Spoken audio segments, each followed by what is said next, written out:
Our next speaker, this is Steve Satterwhite. He is the CEO of Entelligence. He's an IT staffing firm based out of Houston. And he's one of those CEOs who's not just talking about changing the world, he's actually doing it. His word is light. Please welcome Steve Satterwhite. Thank you so much. Thank you guys so much for being here. I know all of us really appreciate it, especially with all this rain. So, first of all, I want to introduce you to one of my heroes. And this is a guy named Justin Varga. He lives down close to Houston where I live. And he is an amazing young man. In 2000, August 2000, he joined the Marines when he got out of high school because he wanted to see the world. He wanted to serve his country. And he wanted to really save up for college to make something different, make a difference out of his life. Well, once he got into the Marines, 9/11 happened, and soon he finds himself deployed to Iraq. And his first job is on one of these amphibious assault vehicles. When Justin got there, though, he did what a lot of great Marines did. He put his head down, he worked hard, he moved up, and soon he became a platoon sergeant because he has a passion for other people. When he got out of his tour of Iraq, he became an instructor for other young Marines. And he really took this passion of leadership to help develop other young men. So after a decade in the service, he left the service and headed off back to Houston for civilian life. Now, his brother-in-law said, "Justin, you might want to think about a new career because there's probably not much demand for a platoon sergeant for amphibious assault vehicles there in Houston." And he said, "Think about IT." So the interesting thing about Justin is he takes the skills that he learned in the Marines and he brought them back home. He brought him back to be scrappy, industrious. He found the training that he needed, and he got an entry-level job by being at the right place at the right time. And that's about the time that I met him. When you meet Justin, you see this young man that is so full of life. He is hungry, he's ambitious, he wants to serve others. He is so passionate about training other young people and making a difference in their life. His customers love him. His attitude is infectious. He's everything that is great about humans. And because of that, he got this really great job by moving up. And now he works for this company called NetApp, which is a very large data storage company, probably one of the largest in the world. And it's a really, really good news story. Unfortunately, though, for so many of the 3.7 million veterans that have served our country since 9/11, this story isn't so good. For example, today, there are over 500,000 unemployed veterans in the US. For the youngest veterans, 18 to 24 years old, the unemployment rate is over 16%. That's almost 4 times higher than our national unemployment rate. And today, because of economic reasons, because of the lack of jobs, because of the unemployment rate, 1 in 10 veterans live in poverty today. In the next 3 years, there's going to be 1 million more veterans transitioning into civilian life. And I think the problem could get worse. So I get curious, and I kind of think about this as, how did we get here? Why is it so hard to take over 500,000 veterans who are ready, willing, and able to work? People just like Justin. Why is it so hard to get them to fill the more than 5 million jobs that are open in the US right now? Well, I think there's probably 3 reasons. Number one, like Justin, a lot of the skills that our soldiers and our folks in the military learn in their service to our country don't readily translate into something that we are looking for in the civilian world. In Justin's case, and in my world, in the IT world, where there's over 4 million technology jobs open, many of these jobs require very specific skills, very specific certifications, and that certification, that training, is not readily available, and it's really expensive. So that's one of the problems.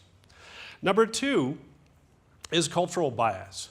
Now, a lot of employers in the corporate world think, how is How is somebody from the military, a veteran, going to translate into our corporate culture?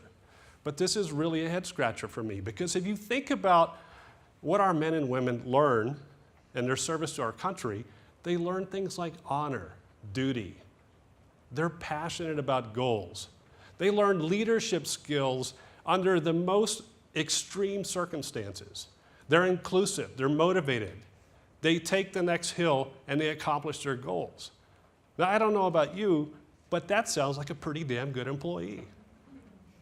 The third thing that I think is happening today is what I call too much of a good thing.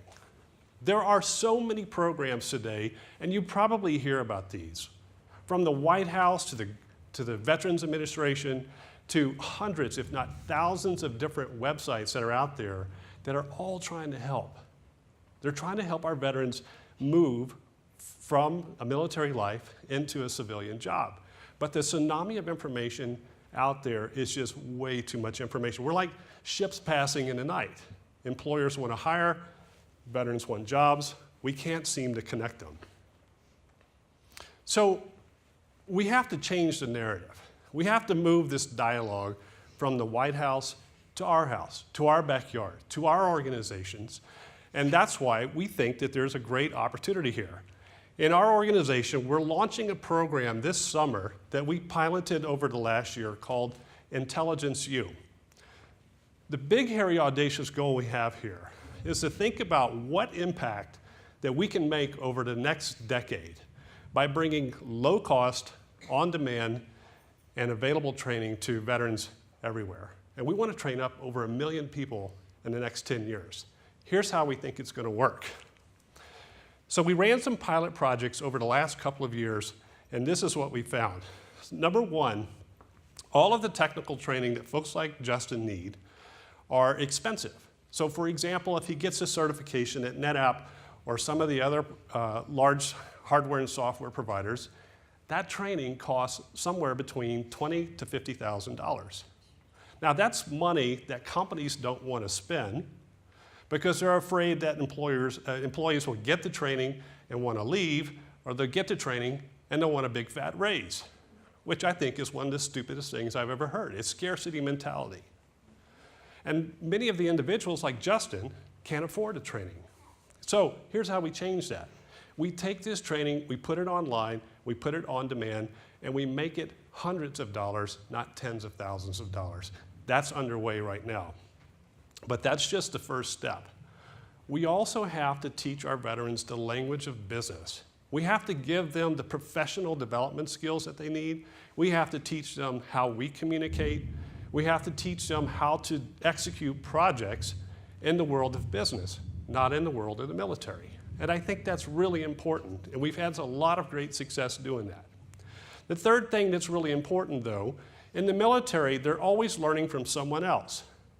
I think it's important that once we bring someone in and give them technical training, we give them the professional development skills, we have to make that training sticky by hooking them up with someone who can help transition them into a career. And finally, I think this is really key. One of the biggest problems that we have with all this tsunami of activity out there is we're not connecting one person with one training with one job. And I think that that's really important, especially in the world of technology, because here's what happens. The training that people like Justin get today is really good. And it helps them get careers and get jobs, great paying jobs, actually. The thing about it, though, technology changes so fast that the training that we're giving them today is going to be obsolete in a couple of years. So we have to take these folks and show them a way to the future. And I think it can be done. So it's really thinking about connecting the dots. Not only are we doing something good, and by the way, don't get me wrong, this isn't a handout. This isn't charity. This is about doing good for the people that serve our country. But it makes a lot of good business sense. Let me show you what I mean by that. One of the biggest challenges, or the biggest challenge in business today that we find, is that employers are having a difficult time hiring the right person. Jobs are open, there's 5 million open jobs, there's not enough people, and even when they do hire them, when you look at people like Dr. Brad Smart, or companies like Deloitte that track this information, we hire the wrong person more than 60% of the time.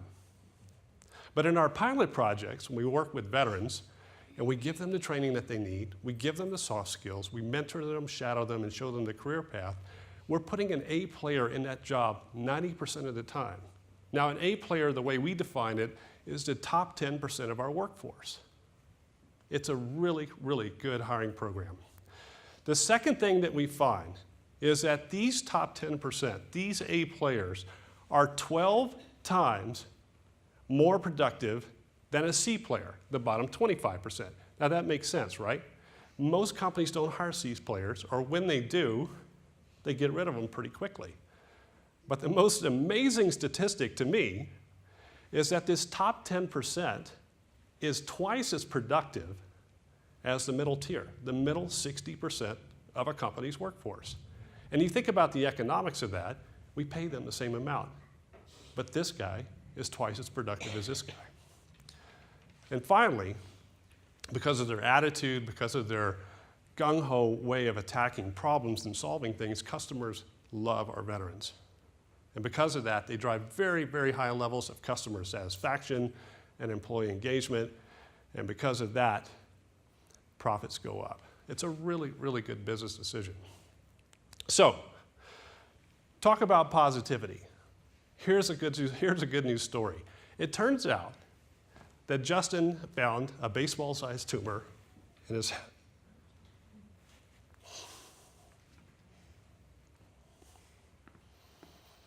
Here's the good news, and it shows you who Justin is.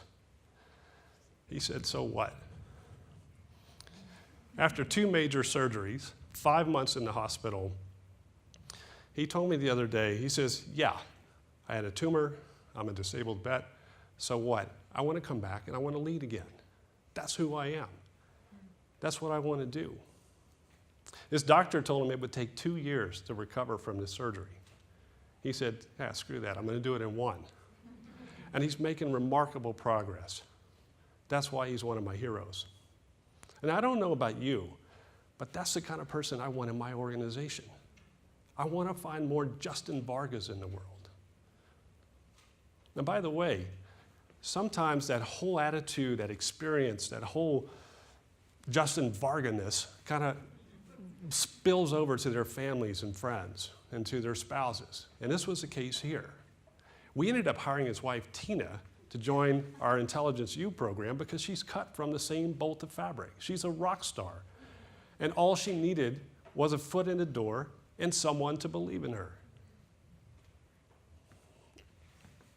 Now, you might be thinking this. I look like those white dudes in Jen Brown's.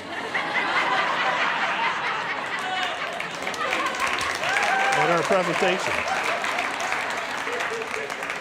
And I am.